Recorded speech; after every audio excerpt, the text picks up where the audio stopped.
I just do it. You like, go ahead, Scott, start the... It's Teleforum. I thought you were swatting a lanternfly. I just having one of my twitches. I appreciate your concern. It's 11:35. It's Thursday, and that means it's the weekly visit from Scott Tady, Beaver County Times entertainment editor. But better than that, you made me so happy, and I know you had very little to do with it, but I'm still going to, you know what I'm saying? I have known Nick.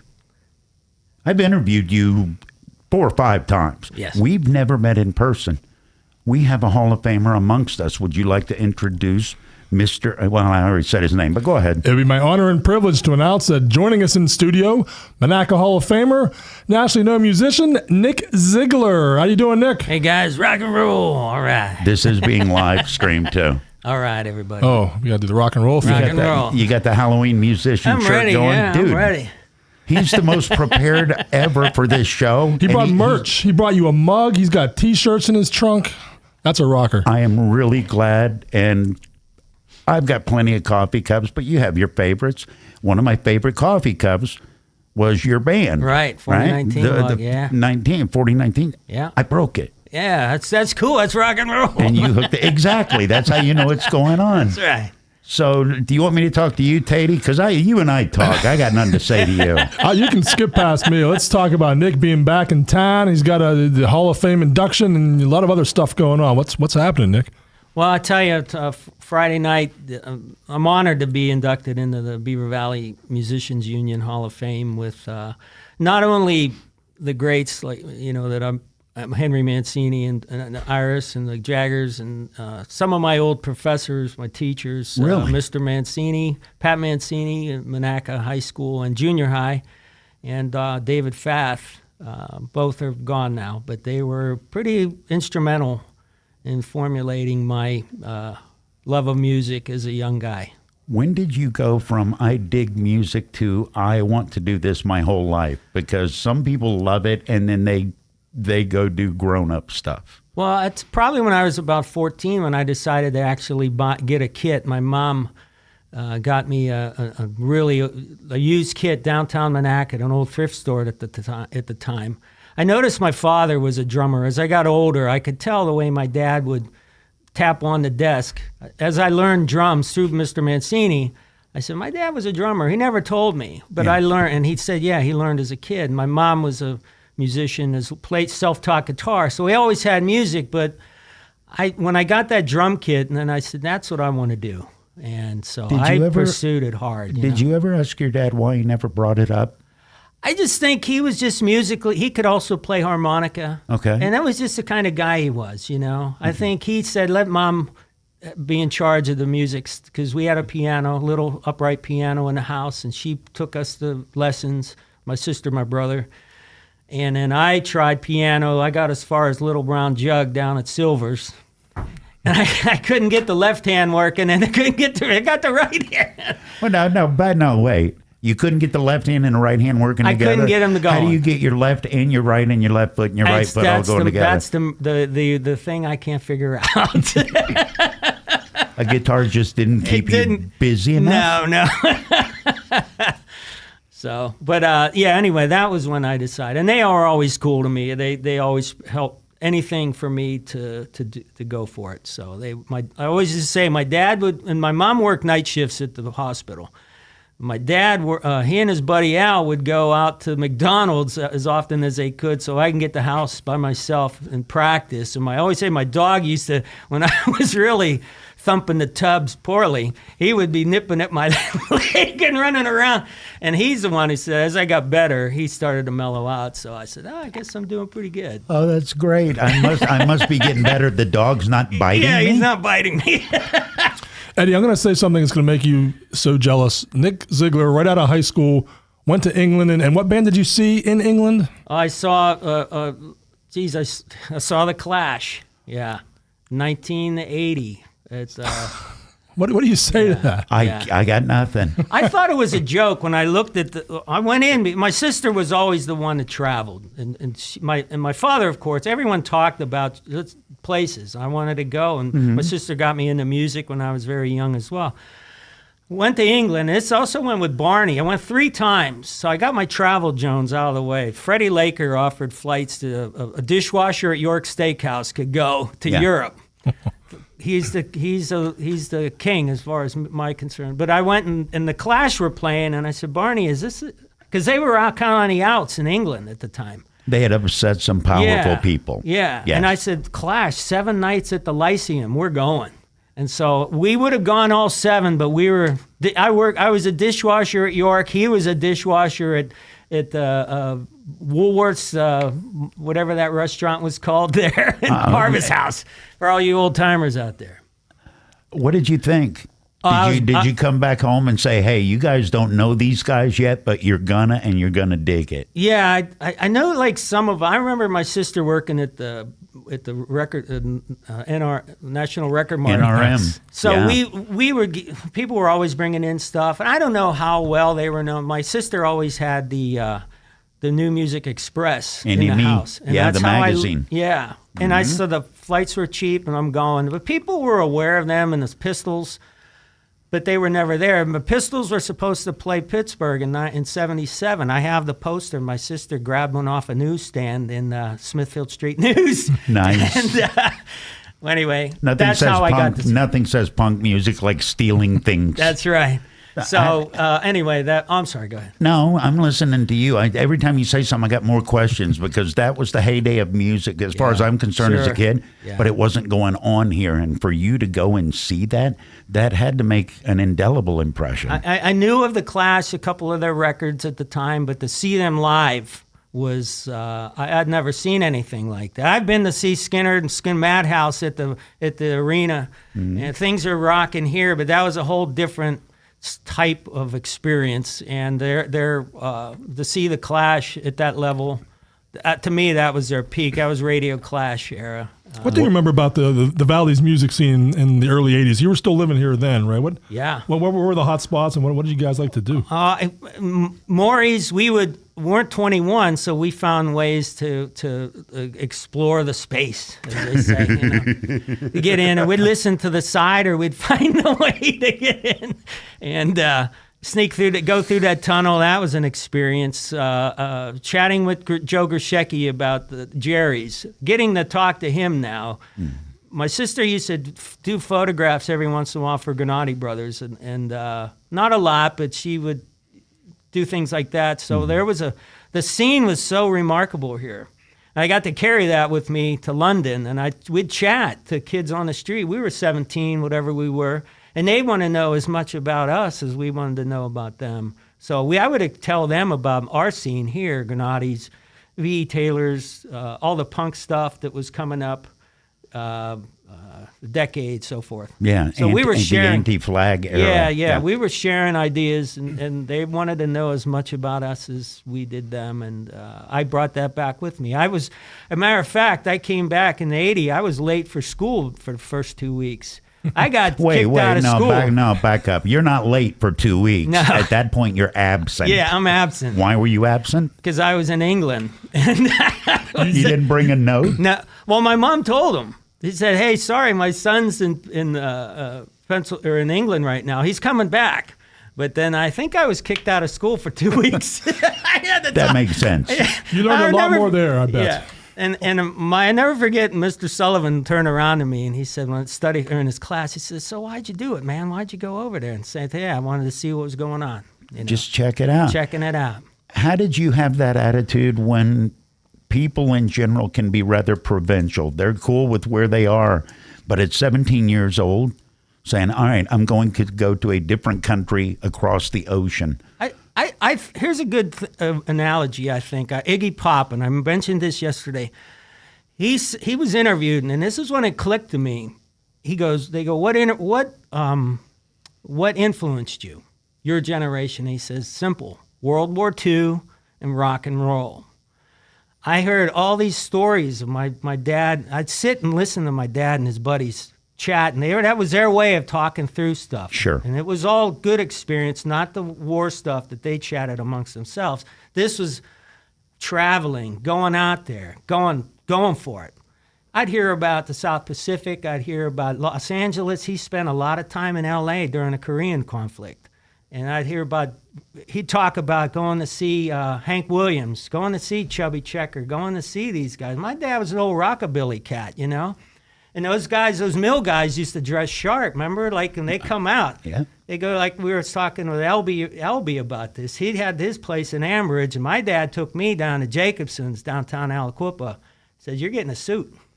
And so, A stylish suit. yeah, stylish. And they had the short, and they did it. It was called a modified zoot. It went down to your fingertips, and then your cuff was, I think it was 9 inches. And they go, I go, why is that, Dad? And he says, so you don't trip when you're dancing. That's how those guys did it. So anyway. You took things out to L.A. Yeah. from Beaver County, and Yeah. you got in some bands. One was getting early MTV airplay, and Yeah, I met Mary's Danish through just being out there. I met a couple Pennsylvania Really? guys. I met some PA guys out there. We became friends. And I got in with this one manager who wanted to be a singer for us, but he eventually decided he wanted to manage. Says, hey, I know this band, Mary's Danish. And they weren't that well known at the time. They were hard-working, good band. Yeah. I really liked them because we played a show together. They asked me to play, and one thing leads to another, and we're doing a video, and we're on MTV. So, and our song was picked up. It was called "Don't Crash Your Car Tonight." I remember it. Really fun song. Yeah. And it was a demo, and we eventually recorded it. But with a demo, hit it on K-Rock. Then it went national, whatever. But that just tells the younger bands, man, it's out there. You know, you just have to apply yourself. Was K-Rock Jim Ladd, or was that KLOS? That was KLOS. Okay. Yeah, K-Rock with guys like the Poor Man, Freddie Snakeskin. And then later Ken on, Fusion. the Paired Up Morning Show. Yeah, Bean. I forget Kevin and Bean. Yeah. Stuff like that. So Powerhouse. They were accessible back then. I don't know now, but you could go take your record up to Rodney's, the back door there, and Rodney would be right there. And you come, and not in my experience, but the Ramones would be there. They'd answer the door, hey, and it's the Ramones. So a lot of bands, that's how they got in. They'd you know, for an experience, they'd hand Joey Ramone the 45, and he'd take it in to Rodney. Pretty neat, you know. well, didn't you open and play with some big bands like Chili Peppers, and what are some of the people you rubbed elbows with? Yeah, we would rehearsing one night, and we come out, and Flea and Anthony are hanging outside listening to us. And Loitering. You would see so many great artists outside the rehearsal halls. You and I were talking about Stray Cats earlier. Yeah. And well, anyway, we hit it off, and that was right when it was Frusciante's first gig, or second gig. So he was straight, and this was before he wasn't straight, and then got straight and came back. Yeah, this was early. This was his first, Okay. 1987 or 88, whatever that was. And we played this big outdoor thing, and we hit it off with them, Fishbone, Jane's Addiction. They were friends. They'd come to our shows. Is Perry Farrell as big a freak as he likes to pretend he is? I think he's a very artistic guy in all aspects. I could chat with him now, and I haven't seen him in 100 years, and he would I remember. I'm not the best of friends with these guys. It's a long lifetime away. You can get an impression, especially if you're watching them play music. They're expressing. You're going to get that expression. And they were always there. George Wendt would come hang out. He was a rock and roller. He'd come out. Him and the dude from the Turtles. His name escapes me at the moment. They would come out at night, and they would. Not the dark-haired one. Flo and Eddie? Yeah, Flo and Eddie. Thank you. They would come to shows. It was just a wonderful time, and I would always wear my Manaka shirt. Nice. I always wore my Manaka shirt, my brother's old Phys Ed, and there's plenty of photos of me wearing this. And then people want to know where is. Oh, it's my hometown, Manaka. That's a home of, and I'd start telling them the names about our scene, and the bands would come. Play Pittsburgh, and so. What's amazing to me, we'll talk about your current band, the 4019s, but you are such a staunch advocate for the Pittsburgh music scene. 3,000 miles away, you're doing more to support Pittsburgh, Western Pennsylvania, Beaver County music than just about anyone I can think of. Well, I try, yeah. I just always try to mention back home and all the bands and the scene. And one of the things, that we were chit-chatting about was the infrastructure that was available in the 79, 80. You had Dr. Doyle's, you had the music shop. Now you have BVP, which you always have had, the music shop, Brighton Music's in town. And the other thing, when a musician's, and you'll know this, when you go into a town, if you're able to, you're going to a music shop. You're going to a music store and you're going to a record store. Those are the two things. Yeah. That's like you get the vibe, the beat of the vibe of the city.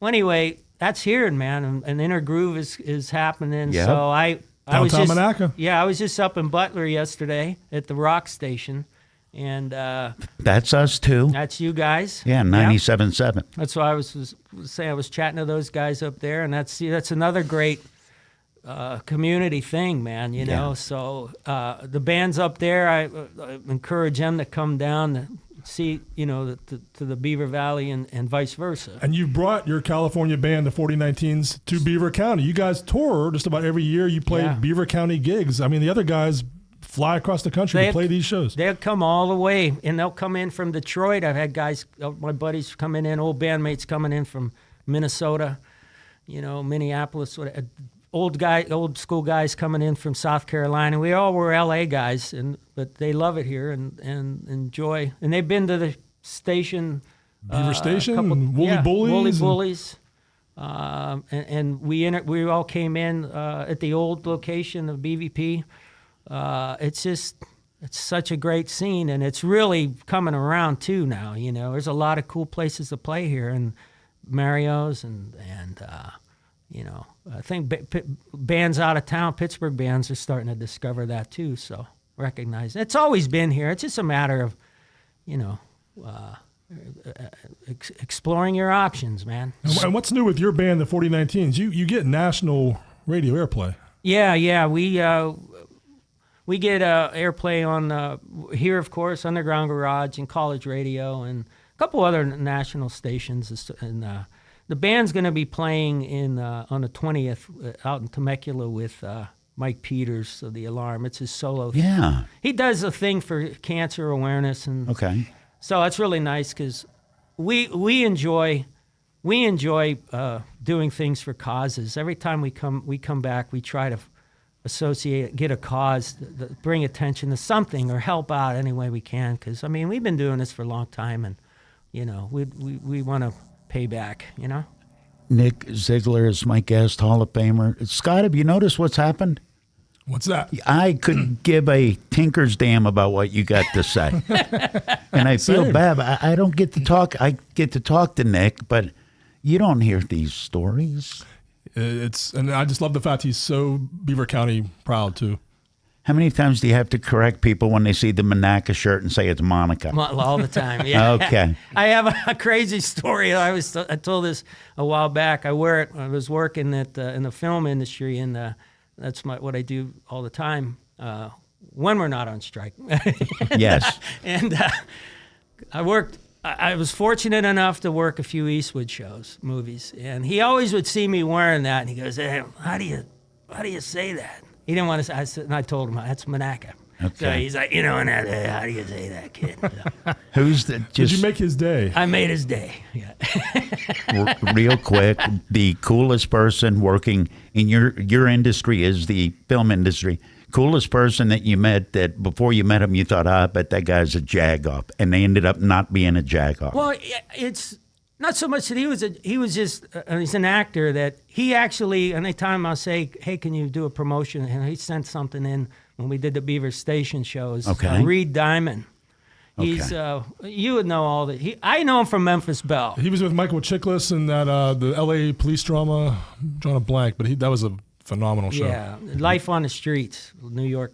Okay. But and we hit it off on a show because I noticed he was a musician, and one of us had a shirt on or something, and it was nice to shoot the crap about music and not talk about the other stuff. And we hit it off. And then when we did that show with Grishecki, I said, hey, and he sent me a nice little video pop mentioning the That's so town cool. and stuff. So All good right, guy. we've completely torched the half hour. Scott, you got greened room, but you got shown on TV at the same time. And I got a T-shirt and a mug. Yeah. And you got a T-shirt. Yeah. How long are you in town, Nick? I'm here till the end of or evening of Sunday. Yeah. Johnny D jumping.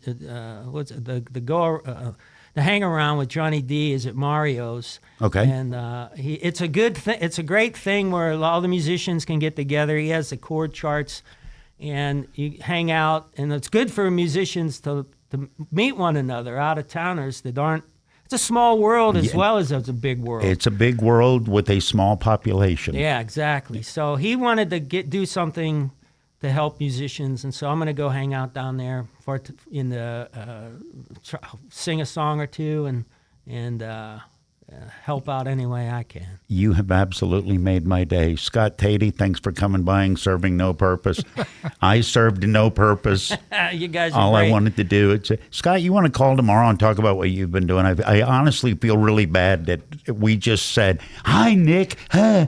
And I almost forgot we're on radio, just like having a good, fun conversation. Yeah. I enjoy listening to you guys. That's when it's the most fun. If people back east or back out west, rather, I always have your show on. Yeah. Facebook Live. And he needs a T-shirt. He needs a BVP T-shirt. Well, I got to be Beaver rocking T-shirt. the Beaver T-shirt, man. Dude, you show up with coffee mugs, we're gonna hook it up. By the way, Lenny, he designed that. It's I always loved that because it reminds me It's of the cool. days of the Stray Cats and stuff. And Lenny is in the Popular Creeps now, and he wanted to come down. He couldn't because they're playing in Detroit tomorrow night. So he's one of those guys that would come down for this. But he said to say hi to you guys. Yeah. Hi to Lenny. Yeah. Rockin' Leonard. Scott Tady has been my guest. Nick Ziegler, wonderful to meet you in person, Same here, man. sir. Appreciate it. It's Teleforum. That's been the highlight of my day by far, and it ain't gonna change. Thanks for tuning in to Notes on Local Entertainment with Scott Tady, entertainment editor for the Beaver County Times, and Eddie Crow. Tune in again next Thursday at 11:30 for all of the updated music information in Beaver County. When you talk about community involvement and safety, the name Fry stands at the forefront in Beaver County. Fry Transportation's mission is to continue to raise the bar as the gold standard in their industry by providing the safest, most reliable, and cost-efficient transportation service in Beaver County through their strong relationships with their communities, best-in-their-class drivers, equipment, and technology. There's nothing more important than the safety of their students, employees, and community members. Fry Transportation, where the quality of their organization is characterized by the makeup of the individual behind the wheel. Pittsburgh Penguins hockey is back on Beaver County Radio. Crosby out the center. Tried to get around the stick, and McAvoy does. On the backhand, centers in front. Russ flips it on net and scores! That was magical! Tune in all season long as the revamped Pittsburgh Penguins are on a quest to win their 6th Stanley Cup championship. Penguins hockey on Beaver County Radio is being brought to you by the St. Barnabas Health System, Falcone's Moon Township Ford, Patriot Home Care, Friendly Federal Credit Union, the Keystone Wellness Program, and Beaver County Radio. 99.3 FM, 1230 WBVP, and BeaverCountyRadio.com is your home for Geneva College Golden Tornado football. Tune in this Saturday, October 7th, as the Geneva College Golden Tornadoes take on the Grove City Wolverines for a homecoming match at Reese Field with kickoff set for 3 p.m. Geneva football is being brought to you by Beaver Falls Municipal Authority, the Beaver County Career and Technology Center, East Rochester and Tusca Shop and Saves, the True Value Hardware inside East Rochester Shop and Save, Dr. C. Timothy Lip, Fry Transportation, AK Nahas Furniture and Appliance Center, the law offices of Dylan McCandless, King, Coulter, and Graham, Geneva College, the Beaver Falls Athletic Department, and Beaver County Radio. Thanks for tuning in to Beaver County Radio, created by local people in the St. Barnabas studios. 1230 WBVP Beaver Falls and 1460 WMBA. St. Barnabas thanks you for listening to Beaver County Radio. You're listening to 99.3 FM, presented by St. Barnabas, in addition to 1230 WBVP Beaver Falls.